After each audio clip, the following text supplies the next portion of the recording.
Welcome back to the Gentleman's Guide to Gaming. Do excuse the jazz band playing in the air ducts. We are here with Danielle Lauzon. Hi, nice to meet you. One of our off-time developers and writers, Onyx Path Publishing, among many other companies. And I've got a few questions, 5 questions, quick fire. And the first question is going to be, I guess, more of a statement. We heard about the Scion Dragon announcement this week. Yes. Can you tell us anything about it? Yeah, so Scion Dragon is another hero-level game for Scion, and when you essentially will be playing the children of dragons, that dragons have been in diaspora ever since the gods and the titans kind of went to war with each other. Now that they're in a cold war with each other, the dragons are kind of coming back out of this hiding that they've been in, and they're reactivating their children. So you may have lived your entire life never knowing that you were a dragon, and now suddenly, shit, I'm a dragon. And a lot of the game is going to be kind of working for these shadowy overlords who give you missions and jobs to do, and you don't necessarily understand why. And instead of a game about destiny and fulfilling your destiny, it's going to be a game about choosing if you want to, who you want to become. And so it's going to be a game about self-discovery, a bit of a heist game, and a little bit of a, shadowy overlord. The dragons are kind of the weapons dealers of the Cold War, so you get to play their kids. Okay. Are there any upcoming releases about which you are very excited? The closest release that I have coming up right now is Spilled Blood. It's the new Requiem Night Horrors book, and it's got some really great antagonists for Requiem and for some other game lines that it can be used in. Also, we have updated the Belial's Brood for 2nd edition, and I'm really excited about the way the Belial's Brood look. I think I've previewed it already on the blog, but I can't talk enough about how amazing it is.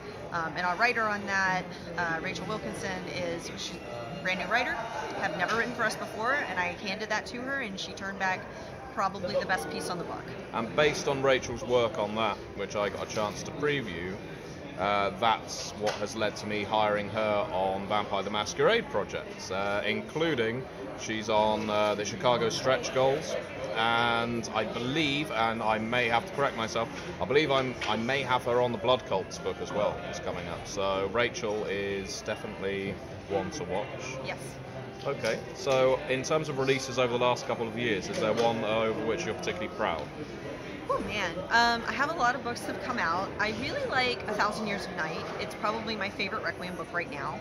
I've always wanted a book for elders, and I think we did a fantastic bang-up job of creating a book that takes the concept of elder, where we think about it in Masquerade as like these old stodgy, necktie kind of people who don't leave their homes and, manipulate their youngins into these instead just very world-weary vampires who have just been around forever and have seen everyone they love die and die again.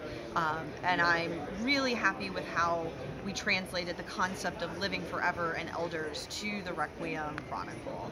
So. Okay. And I know we've mentioned another project, so I'm going to ask you specifically about this. It's not Onyx Path related, so this is your question 4. You've written something for 7th Sea that's very exciting. Yes. And I was wondering if you can tell the viewers something about this. I know we're on the Onyx Path channel, but we love our partners in different companies, and Danielle, as I say, she works widely. Yes. So what is this product? So I just recently released a interactive fiction novel for 7th Sea called 7th Sea: A Pirate's Pact through Choice of Games. So it's a text-based novel, but it is in the style of the old choose-your-own-adventure novels.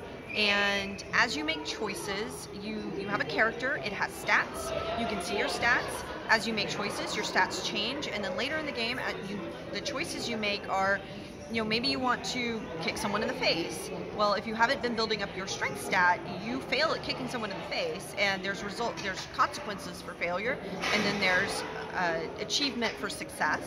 And it's a little like a game and also like an interactive fiction novel. And so I'm sorry, I'm breaking down because I am watching Millie the hotel dog try to eat my peanut butter cookies. Oh yes.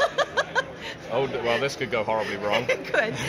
People have saved the cookies and Millie from eating sugar, so I'm sorry. Anyway, you can find it on Steam, you can find it on the Google Play Store, you can find it on Apple Store, you can also find it on the Choice of Kings website, 7th Sea, A Pirate's Pact, but essentially you're playing a new adventurer who is going out on their first adventure in the world.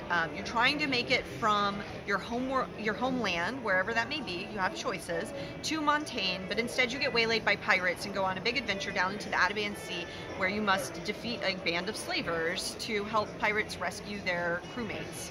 So. Fantastic, thank Yes. you very much. So question 5, is Neil the best developer at Onyx Path Publishing? No. Oh. Who is? Megan Fitzgerald. And Megan Fitzgerald. As we knew, as we suspected all along, Yes. Megan Fitzgerald is the best developer at Onyx Path. Thank you very much, Danielle, for Yeah, your time. thank you. Thank you very much for watching. All right.